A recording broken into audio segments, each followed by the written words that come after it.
Muy bien, vamos a orar al Señor en esta mañana. Padre, te damos gracias por esta bendición que nos das de estar aquí. Gracias por el privilegio, Señor, de poder traer tu palabra, Señor, para bendecir a tu pueblo, Señor, al cuerpo de Cristo acá en la tierra. Señor, te pedimos tu bendición, te pedimos que estés con nosotros y te pedimos, amado Dios, que tu palabra llegue a nuestros corazones, pero que no solamente llegue, te rogamos que las escribas dentro de nuestro corazón para que hagamos y vivamos conforme a tu voluntad. En el nombre de Cristo Jesús te damos muchas gracias y la iglesia dice amén. Damos una bienvenida, ¿verdad?, a todos los que están allá en las redes sociales.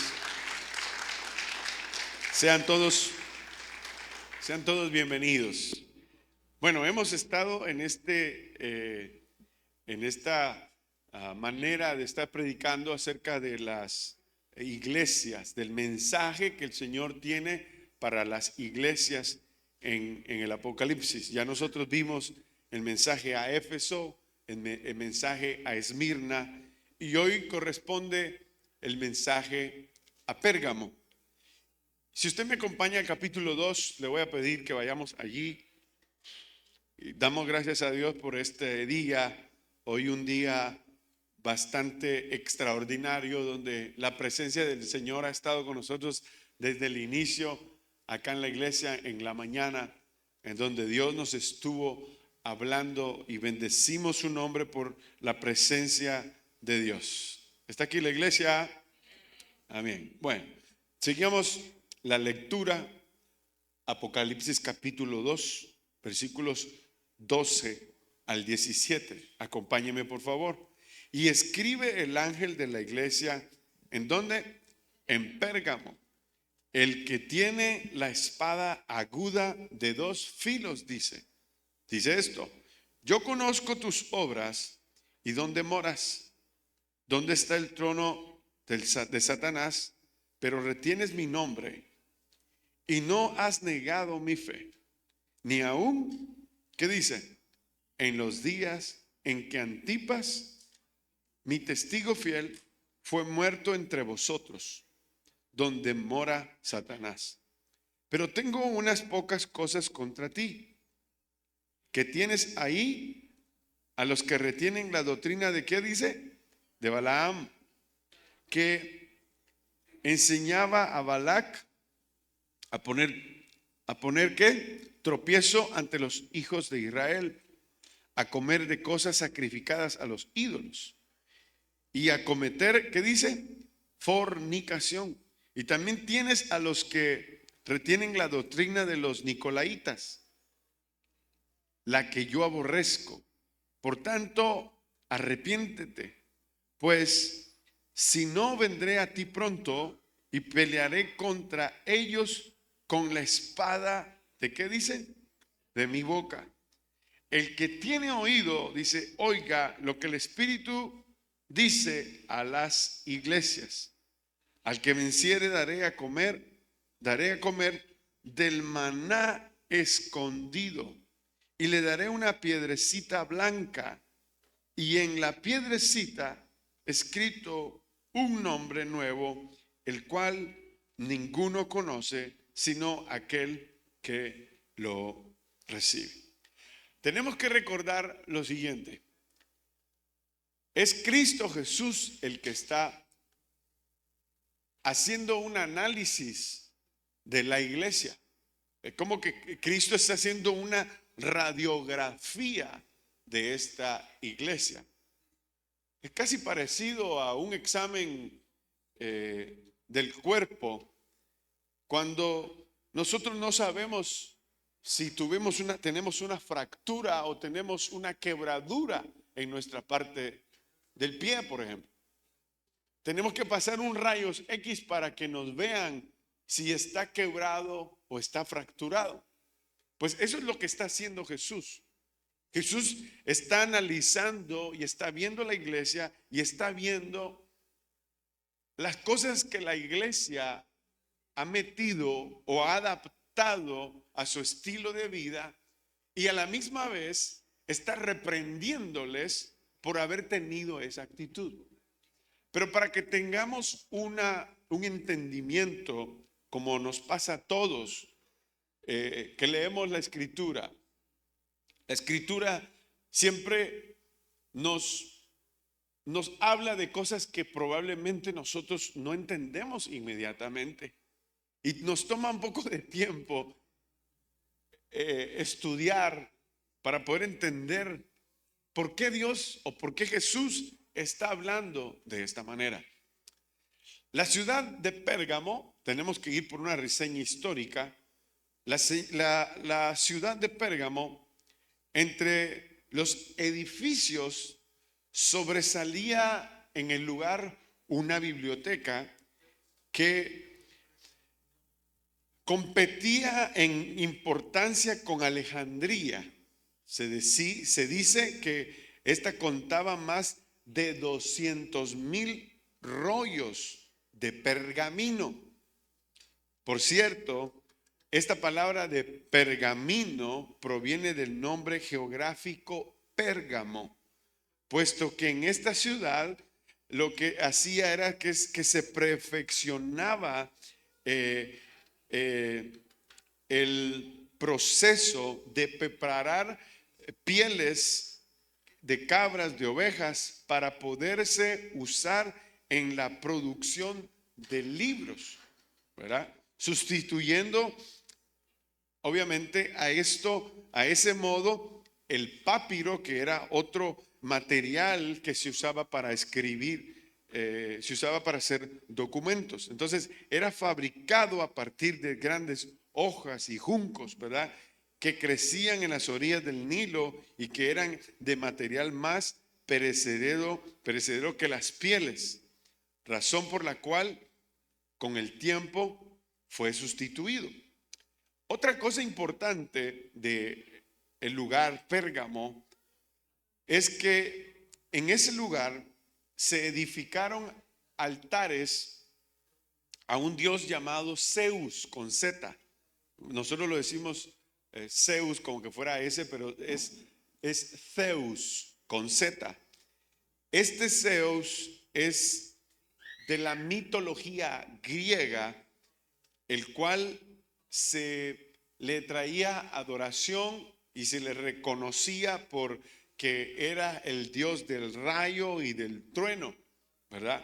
Entonces, en esa ciudad había una estatua de unos 36 metros de altura, en donde la ciudad era distinguida por esta imagen que habían edificado de Zeus. La importancia es de que al ver esta reseña histórica, nosotros vamos a notar por qué Cristo habla de esta manera, usa esa tonalidad hacia la iglesia de Pérgamo.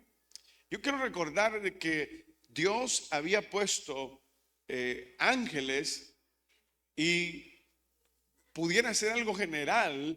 En algún momento podemos pensar de que Dios ha puesto un ángel en sus iglesias, ¿verdad? Acá en la tierra. Yo le dije a usted que el primer día que prediqué acerca de este primer mensaje de la iglesia de Éfeso, el Señor claramente apuntaba diciéndome que Él había puesto un ángel también en la iglesia.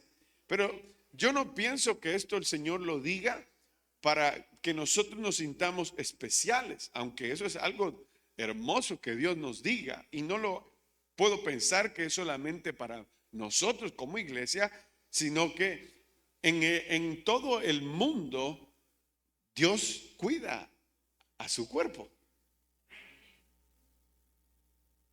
Y Él tiene sus maneras de cuidarnos a nosotros. Hay dimensiones visuales a las cuales nosotros no podemos pasar.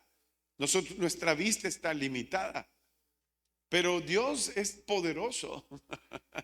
Dios está aquí en este lugar y está también en el universo. Él controla todas las cosas y eso es ser Dios. Está aquí la iglesia.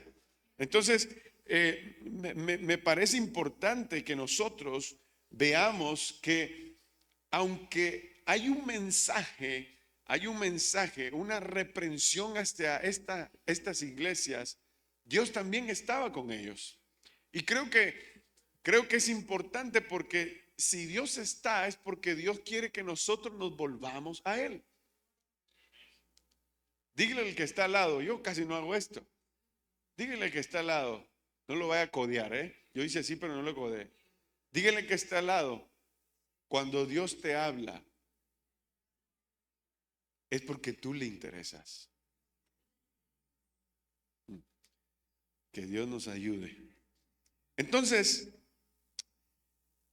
el ángel es el que está escribiendo a la iglesia. ¿Ve? Es Cristo el que está hablando, el ángel está escribiendo y está la presencia también del apóstol Juan, que es el que está teniendo la visión, el que es el que está viendo a la iglesia o cómo está pasando estas situaciones. Y dice la Biblia, y escribe el ángel de la iglesia en Pérgamo, el que tiene la espada aguda de 2 filos, dice esto: como en el resto de las cartas, el Señor Jesucristo se presenta con una descripción tomada del primer capítulo. Me refiero al versículo 16. En este caso, la frase usada es muy enfática en el original griego. Esto dice que tiene la espada aguda de 2 filos. Como sabemos nosotros, esa espada corta, divide y también separa. Pero tenemos que tener cuidado de no relacionar los versículos de Hebreos capítulo 4 y versículo 12, en donde el contexto se está usando de esa espada de otra manera, ¿verdad? Donde dice que la palabra de Dios es ¿qué? Es viva. ¿Qué más es? Es eficaz y más cortante que toda espada de ¿qué dice? De 2 filos. Entonces, en este caso, esta espada iba a ser usada en contra de ellos. Pero espere, ellos entienden bien, nosotros no entendemos nada. Porque una espada, ¿verdad? Lo que sucedía es de que los que llevaban o emitían justicia, por ejemplo, los romanos, usaban vestiduras que los distinguían porque ellos iban a ir a juzgar a tal pueblo. ¿Está aquí la iglesia? Entonces, entre sus vestiduras llevaban dibujos, escuche bien, llevaban la espada de 2 filos y también llevaban insignias, llevaban símbolos de espada que los distinguían, que ellos iban a ir a ejecutar justicia. ¿Está aquí la iglesia? Sí. De manera que por eso nosotros debemos de entender por qué el Señor les está diciendo acerca de esa espada, de que Él iba a llegar. Porque ya al ver la idea que anteriormente les dije, podemos nosotros entender lo que el Señor estaba diciendo, que cuando Él se acercara a ellos, se iba a acercar en modo de justicia hacia ellos. Vendría a juzgarlos. Por eso hace mención de la espada. Pero como en todas las cartas, Cristo alaba también, exalta algunas cosas que esta iglesia está haciendo, que son buenas. Apocalipsis capítulo 2, versículo 13, dice así: yo conozco tus obras y donde moras. ¿Dónde está el trono de qué dice? De Satanás. Pero retienes mi nombre y no has negado mi fe, ni aun en los días en que Antipas, mi testigo fiel, fue muerto entre vosotros. ¿Dónde mora? ¿Quién dice? Satanás. Entonces, lo primero que el Señor dice es que Él sabía bien dónde moraba esta iglesia. Era un lugar especialmente difícil para una iglesia, ya que allí estaba el trono de Satanás. No era simplemente que Satanás estaba en aquella ciudad, sino que allí había establecido el centro de su poder. Suponemos que también puede pasar que los creyentes en Pérgamo eran muy conscientes de la realidad de la opresión espiritual que se vivía en ese lugar.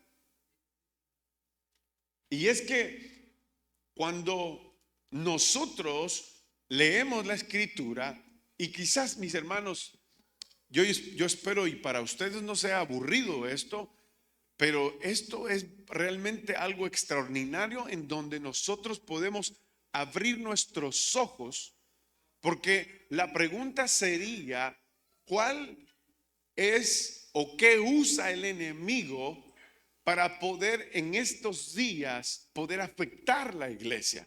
Está aquí la iglesia. Quizás tu inquietud espiritual pueda abrirse al escuchar que en la iglesia de Pérgamo había una opresión del enemigo que estaba siempre en contra de que la obra de Dios se diera a cabo.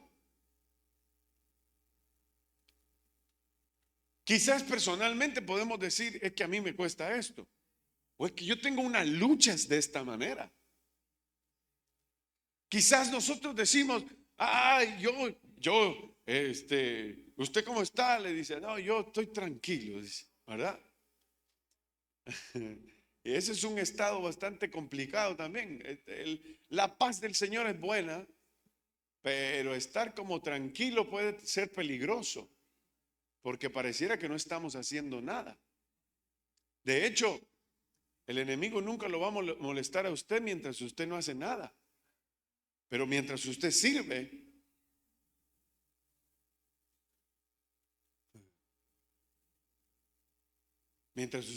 usted tiene el infierno en contra de usted.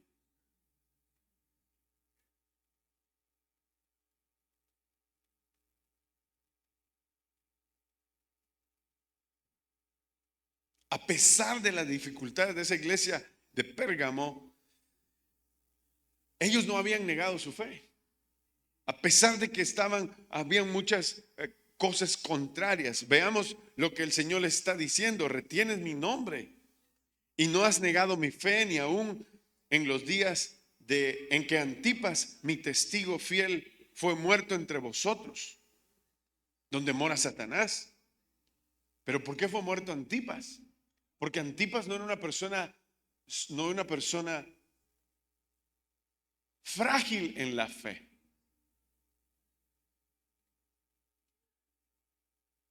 ¿Está aquí la iglesia?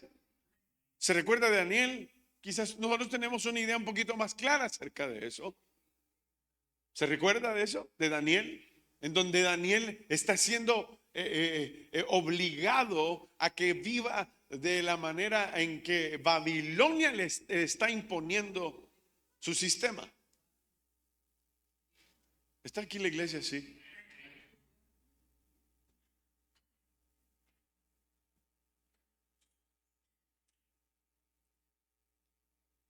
Entonces nosotros nos damos cuenta de esto, de que tenemos un poquito más de conocimiento o sabemos la historia de Daniel y nosotros decimos, wow, este hermano Antipas y Daniel quizás tienen algunas cosas en común. La diferencia fue de que a uno lo mataron, al otro lo querían matar también. Lo atentaban contra él porque no querían escuchar acerca de su fe o no querían dejarlo vivir en su fe, en su estilo de vida de fe. Y muchas veces eso es contrario. Por eso digo que si nosotros no vivimos, escuche bien, si nosotros no vivimos en la fe, no tendremos realmente, no estaremos realmente sabidos si estamos viviendo en la fe, porque no hay una opresión. Esta aquí la iglesia es de verdad que sí.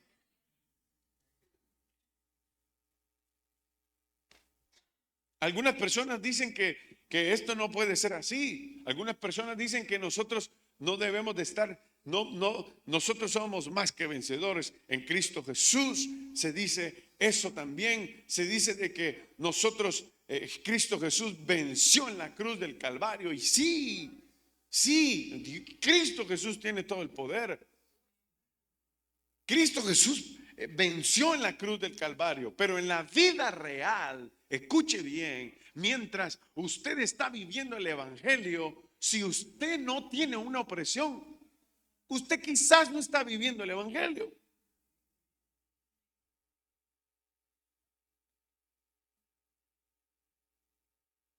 Tenés problemas para salir de tu casa en la iglesia y venir a la iglesia, perdón. Tenés problemas o situaciones en tu trabajo se entrepone, pues eso es una guerra del enemigo contra suya.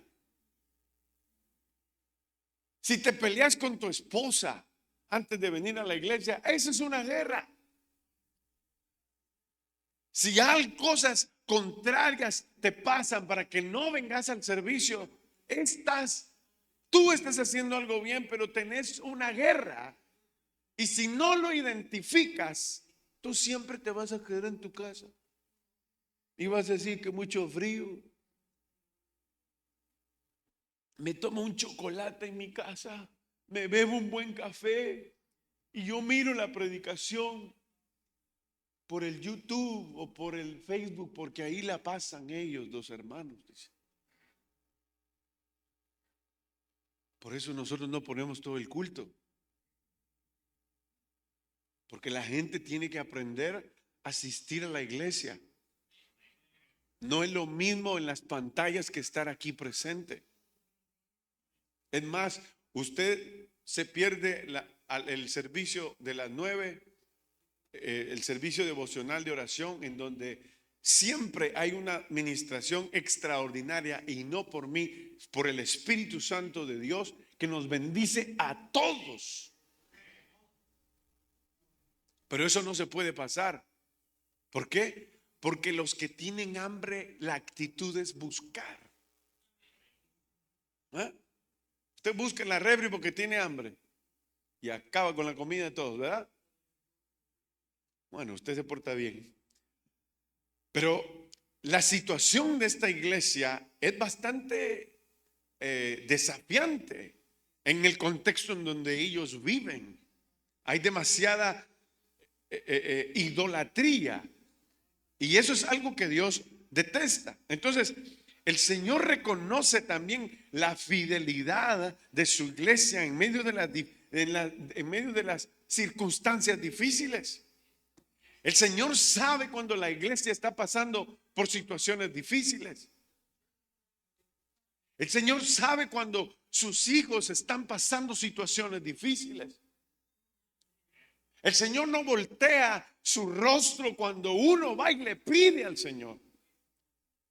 El Señor no cierra sus manos para dejarnos de bendecir. Al contrario, Él siempre nos bendice.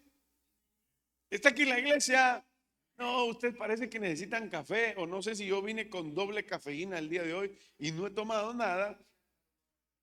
Pero piense en lo que estamos hablando, en que Dios está todo el tiempo pensando en usted. ¿Cómo usted vive su fe? ¿Cómo usted camina en la fe? A Dios le importa cuando usted habla de Él, cuando en la boca de usted está exaltar a Cristo sobre todas las cosas. Cuando usted está exaltando al Señor por las bendiciones que usted tiene por Cristo. Cuando usted habla de la salvación, cuando usted habla del perdón de pecados, usted va a tener siempre una oposición, una opresión del enemigo para que usted no predique. Va a haber resistencia. Entonces, vamos a seguir avanzando. Cristo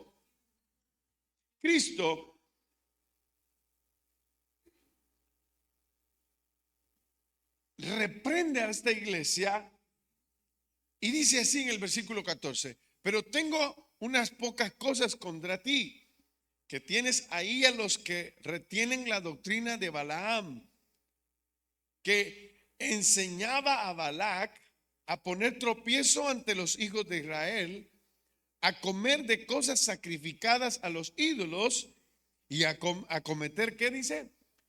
Fornicación. Aquí nos vamos a quedar un rato, porque anteriormente yo decía, el enemigo encontrará la manera de cómo entrometerse en la iglesia. El enemigo encontrará la manera de cómo introducirse en tu familia.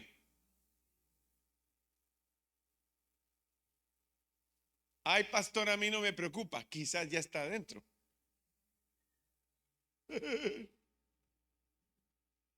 Ay, pastor, es que quizás ya está adentro, por eso estás tranquilo vos. Por eso no estás incómodo, porque ya te acostumbraste a vivir así. Está aquí la iglesia, no estoy, lo digo bromeando, pero no, esto es cierto.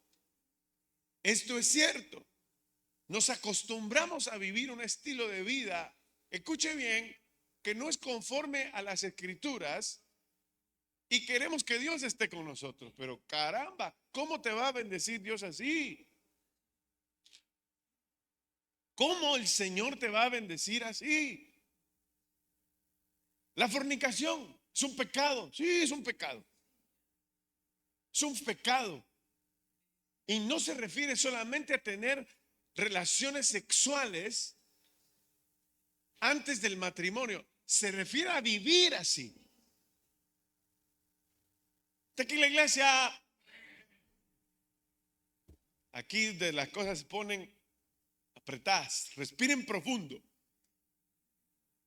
Porque tengo que decir algunas cosas para que nosotros tomemos decisiones que nos lleven a vivir cerca de Dios. Y la fornicación. Los jóvenes hoy en día se han acostumbrado a vivir así. Dice, vamos a probar a ver cómo es la cosa. Y si me sale buena, la escojo porque salió buena para la intimidad. Eso es una tontería. No se está respetando a Dios. Si usted no está casado, yo que usted buscaba casarme, porque usted tiene que arreglar su vida. Y esta es la parte incómoda, tanto para los que escuchan como para el mismo que lo predica. Pero ya vamos a ir al final feliz, en donde cuando se nos dicen estas cosas, yo le voy a decir antes de que usted se me vaya de la iglesia, a usted no le va a gustar que su pastor le diga esto. Cuando su pastor le esté diciendo a través de la palabra, este es el pecado que hay que dejar porque te has metido en eso, muchacho. ¿Sabe qué pasa? Se enoja. Y el problema que vemos acá es de que no es algo que el hombre esté usando para ofender al hombre, es que a Dios no le gusta.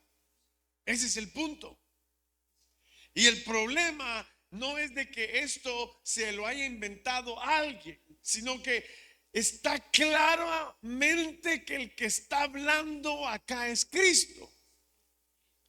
No es un hombre, tampoco es Juan. Juan está viendo, él está teniendo una visión. Juan ve al ángel. Cristo está ahí haciéndole un análisis a esta iglesia y está señalando el pecado de la iglesia. Entonces, mis amados hermanos, el enemigo encontrará la manera de cómo entrometerse en la iglesia. ¿Sabe por qué? Porque ellos se mantuvieron fuertes en la fe, pero fallaron en este aspecto. Ellos no iban y adoraban a Zeus. ¿Se recuerdan que hablamos de él? Ellos no levantaban sus manos a Zeus. Estamos hablando de la iglesia de Pérgamo. Pero aunque fueron fieles y estuvieron dispuestos a sufrir la persecución que el enemigo dirigió contra de ellos, ahora vemos al enemigo como con algunas tácticas para poder llegar, porque él siempre buscará estrategias para poder meterse y quitarnos la paz. Pero tiene que usted poner atención en esto. Usted puede perder la paz porque usted esté correspondiendo a estas cosas. Las cosas no te salen porque Dios no está ahí. Nosotros vamos a tener opresión de parte del enemigo cuando nosotros estamos diciendo es que eso no es así. Y entonces nosotros lo que hacemos es tener una resistencia al enemigo. Y nosotros decimos no, porque esto no es así. No a la fornicación dentro de la iglesia. No se aprueba el pecado de fornicación. Es pecado eso. ¿Están aquí o dónde andan? Yo les dije que esto se iba a poner duro.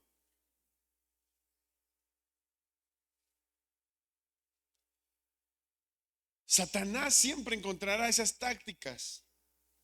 Tal como lo decía el Señor, él había usado en el pasado la referencia que nosotros leemos, nos lleva nuevamente al Antiguo Testamento.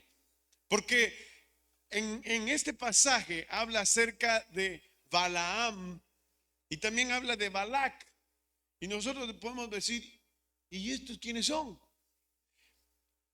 El registro en la escritura nos deja un panorama más claro de quién era Balac. Balac era el rey de Moab y Balaam era un adivino.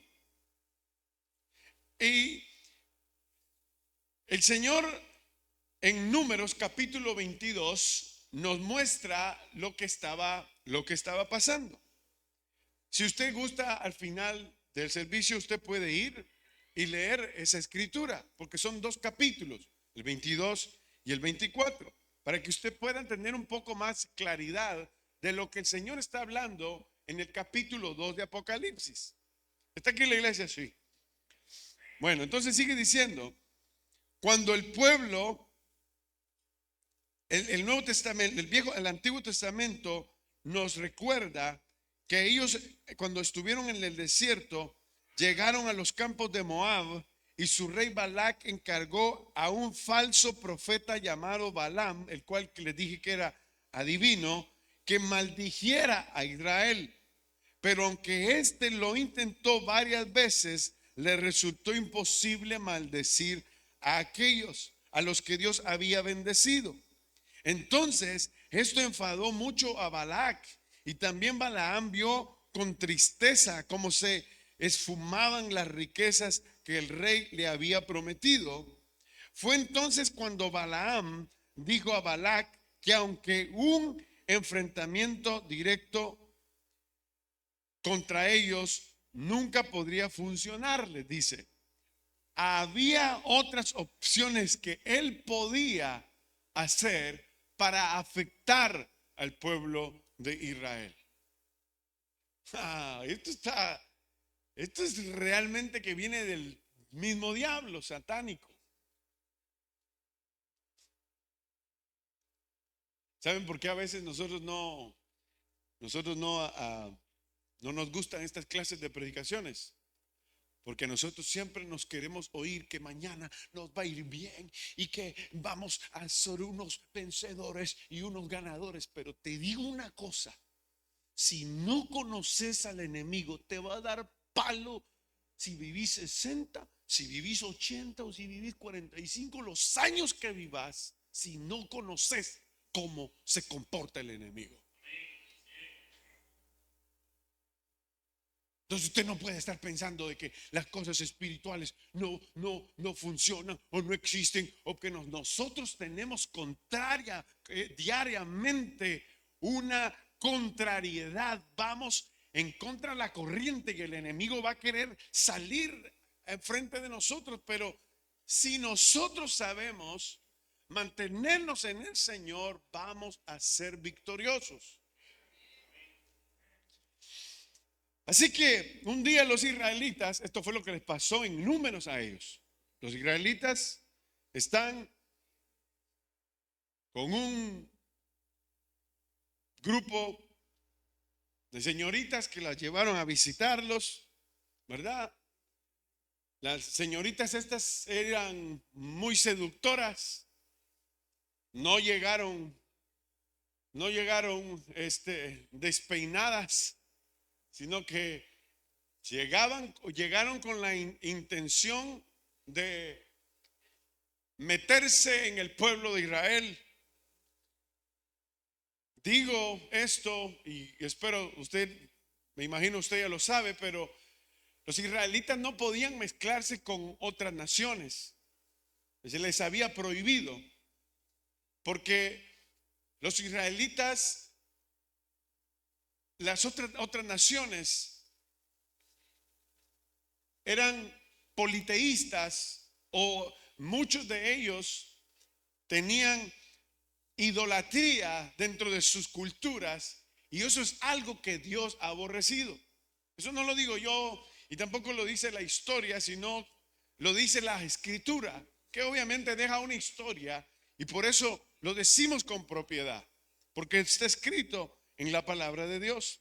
Entonces, esta manera seductora de estas muchachas al acercarse a ellos debió parecer también muy agradable a aquellos que estaban en el desierto, ¿verdad? Aunque estaba claro que se dieron cuenta que ellas eran moabitas, ellos creyeron que no había nada de malo de socializar con ellas. Al fin y al cabo, la soledad en el desierto, yo no sé qué pensaron, es muy dura. Necesitamos distraernos un poco, y lo que hicieron fue ceder a caer en fornicación y al pecado. Y miren mis hermanos, esto quizás lo podemos ver en una manera un poco como anticuada en los días de hoy, pero para Dios sigue siendo pecado.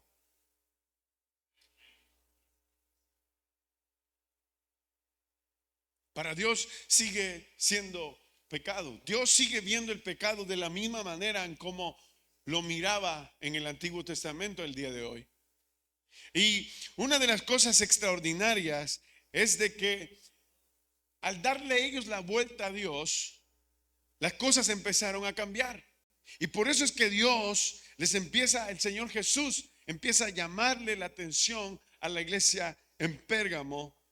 Así que pronto empezaron ellos a establecer vínculos con ellas, asistiendo a sus fiestas, comiendo también lo que era sacrificado a los ídolos, y finalmente teniendo relaciones sexuales con ellas.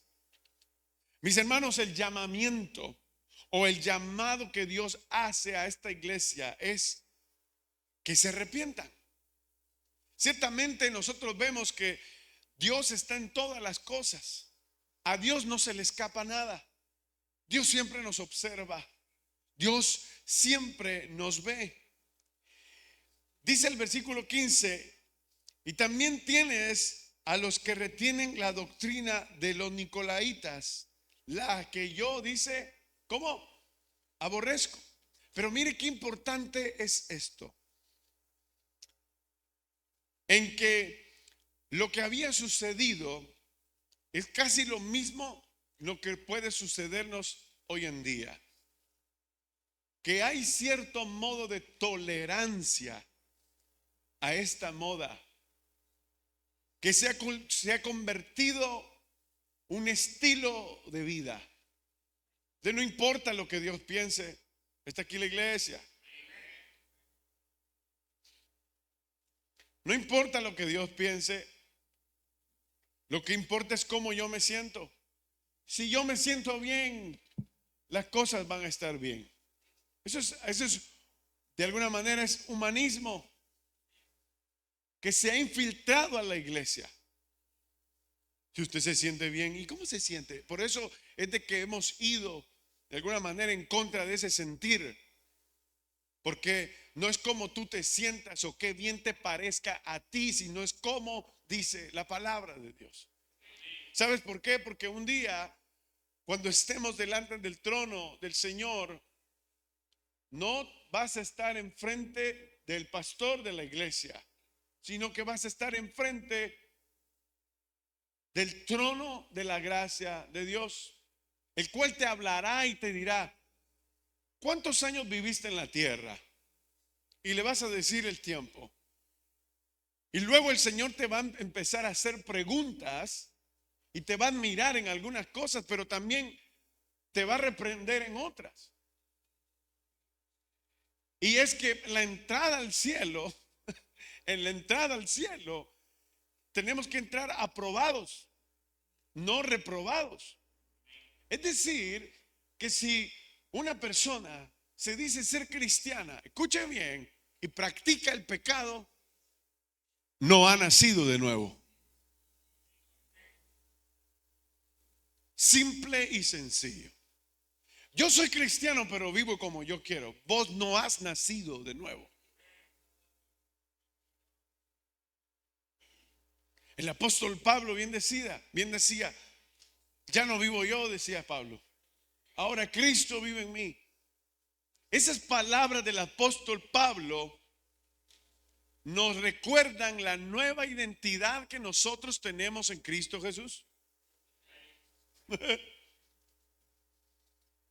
La nueva identidad que nosotros tenemos en Cristo Jesús. Entonces, la actitud que nosotros debemos de tener en el llamado que Dios nos hace mientras nos dice que nos arrepintamos es una actitud conveniente.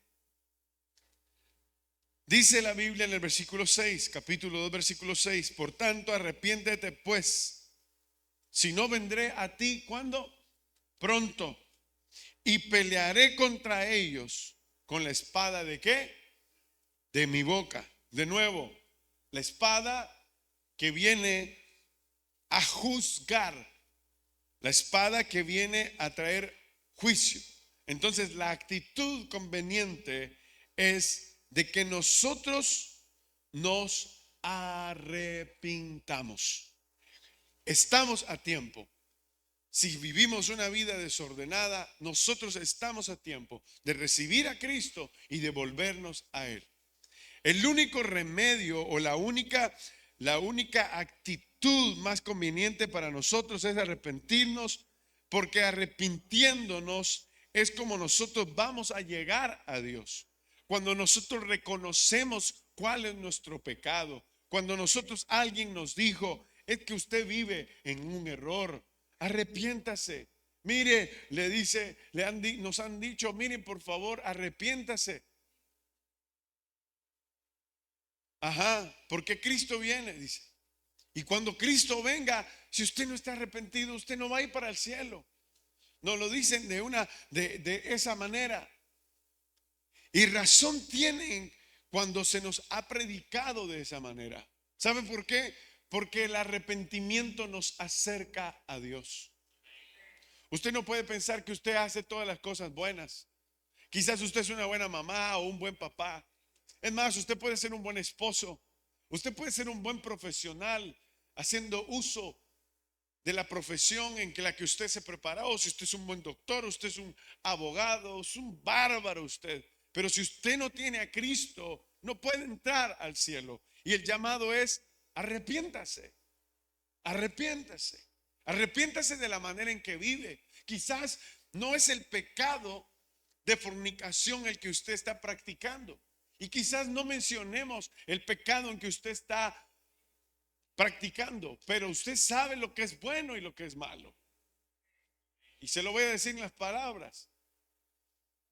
Si usted está practicando lo malo, usted no va a tener un final feliz.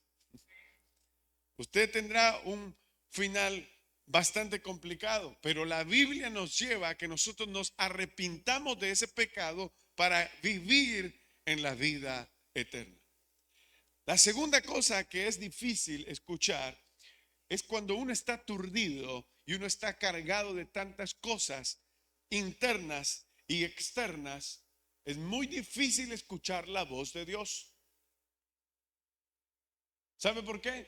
Porque cuando se escucha el consejo de la palabra, lo que muchas veces hay en nuestros corazones, para hacerlo general, es una resistencia a la voz de Dios. Pero lo que hoy quiero yo decirle a ustedes es de que escuche la voz de Dios y que usted se arrepienta del pecado que pueda usted estar practicando. Porque al arrepentirse, de nuevo le digo, encontrará usted a aquel que extiende sus brazos para su vida diciéndole: sí, te perdono. Usted encuentra a Dios. La Biblia dice esto en el versículo 17, capítulo 2, versículo 17. Dice: el que tiene oído, oiga lo que el Señor dice ¿a quién? A las iglesias, para que venciere. Perdón, al que venciere, daré a comer del maná escondido y le daré una piedrecita blanca, y en la piedrecita escrito un nombre nuevo, el cual ninguno conoce sino aquel que lo recibe. ¿Cuántos quieren saber si tienen una piedrecita? Usted dice amén, pero eso no lo practicamos aquí nosotros, ¿verdad? Eso no lo practicamos. Porque en el contexto, la piedrecita tiene un significado. ¿Cuántos pensaron de verdad que, imagínense en el cielo, yo vengo por la piedrecita? No sé, porque a veces tenemos unas imágenes equivocadas en nuestra mente, ¿verdad? Incluso decimos a la gente: ay, ahora que yo me voy a ir a traer la piedrecita. ¿Qué piedrecita, ni qué nada? El mensaje era para ellos. El mensaje era para la iglesia de Pérgamo. De nuevo encontramos la misma fórmula en que podemos conocer esta manera de que Dios nos habla. Dice: el que tiene oído, oiga lo que el Espíritu dice a las iglesias. Es un llamamiento a escuchar la voz del Señor, pero también puede ser entendido como un reproche a aquellos que teniendo oídos no oyen, que teniendo oídos no obedecen, que teniendo ojos tampoco dedican tiempo a leer la palabra de Dios, que sabiendo leer no toman tiempo en escudriñar la escritura y llenarse de la palabra de Dios. Hablemos de la piedra blanca. La piedra blanca en ese entonces se entregaban a aquellos que tenían acceso a los premios que daban en las competencias. Y la piedra negra, porque esa no la dice ahí, pero la piedra negra era el mensaje que le daban a la persona en decirle: usted está reprobado, hermano, ¿verdad? Aquí está la piedrecita, la negra. Eso no se usaba en la iglesia. Ellos entienden, porque ese es el contexto en que ellos saben. ¿Está aquí la iglesia? Sí. Por eso Dios les habla de piedra, de esa piedrecita blanca, para decirles que si se arrepienten, escuche bien, les darían esa piedra blanca para decirle: tú has sido aprobado por mí porque has venido a pedirme perdón. Eso es lo que Dios, su escritura, Cristo, está tratando de trasladarle a estos cristianos, que mientras iban a Él tendrían el perdón de pecados y recibirían esa piedrecita en donde sus nombres estaban escritos para recordarles de que habían pasado la prueba, de que habían llegado hasta el final y que habían sido aprobados por Cristo Jesús. Mis hermanos, nosotros debemos de aprender que en los lugares en donde nosotros convivimos y estamos, muchas veces el evangelio no es predicado.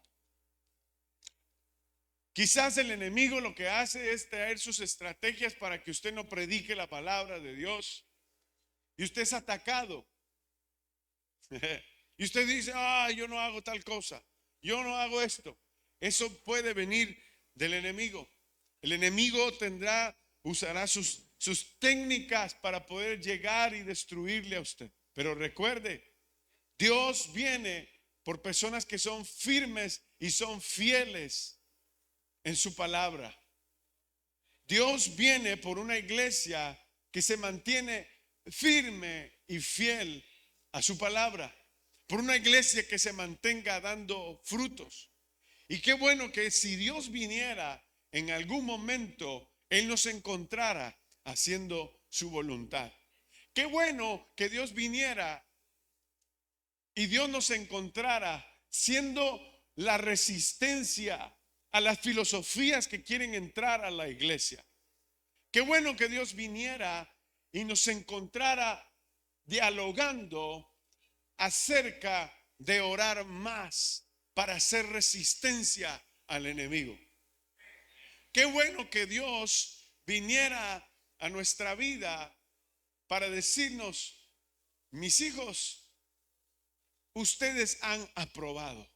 Pero por el otro lado tenemos la desobediencia, la cual el enemigo siempre viaja por eso, para hacernos caer, para hacernos titubear. ¿Titubear? ¿Cómo dije yo? Tutibiar. Es que se oye bonito tutibiar. También. Yo sé salir siempre. Y mira, me relajo. El enemigo siempre nos va a hacer que mientras nosotros caminemos, titubeemos. Y estemos ahí con miedos. Y que estemos ahí con esas fortalezas que él muchas veces pone en nuestras cabezas para decirnos: usted no puede, usted es un perdedor, usted no va a poder predicar, usted, y todas esas cosas negativas las establece el enemigo para que nosotros no hagamos su obra. Pero yo hoy quiero recordar algo que dijimos anteriormente. Nosotros podemos ser victoriosos si nosotros vivimos en Cristo Jesús. Nosotros podemos salir adelante si nosotros confiamos siempre en la mano del Señor. Así que yo quiero despedirme primero de las cámaras y recordarle a usted que solamente con Cristo nosotros podemos llegar a la vida eterna. Es por eso que nosotros estamos el día de hoy acá. ¿Sabe por qué nos reunimos todos los domingos? Porque estamos agradecidos por la vida que Cristo Jesús nos da. ¿Sabe por qué estamos agradecidos en la iglesia? Por la sangre que fue derramada en la cruz del Calvario. Y tenemos esta comisión que Dios nos ha entregado, de ir y predicar a todos los lugares, para que todas las personas que puedan llegar al alcance de nuestra voz escuchen este mensaje. Probablemente usted dice: yo estoy cansado de vivir. Viera usted que tantas situaciones que me pasan. Viera usted, pues Cristo no solamente viene a arreglar tus cosas, porque a veces solamente eso se dice. Cristo viene a ofrecerte vida eterna, porque el día que tú mueras, si no tienes a Cristo, vas a ir a un lugar el cual la Biblia llama infierno. Pero si tú tienes a Cristo y tú lo aceptas en tu corazón, la Biblia dice que Él te garantiza la vida eterna porque Él venció a la muerte. Es por eso que nosotros llevamos este evangelio, porque no sabemos cuándo se va a acabar la vida. Y es necesario que usted y yo nos acerquemos a Cristo para tener la vida eterna. Si usted quiere tener la vida eterna, recuérdese de esto, de hacer esta oración con nosotros, diciendo: Padre Celestial, yo te doy gracias por Cristo, porque lo enviaste a la cruz a morir por mí. Gracias por el sacrificio que Cristo hizo en la cruz por mí. Hoy te entrego mi vida y te pido que seas el Señor de mi corazón.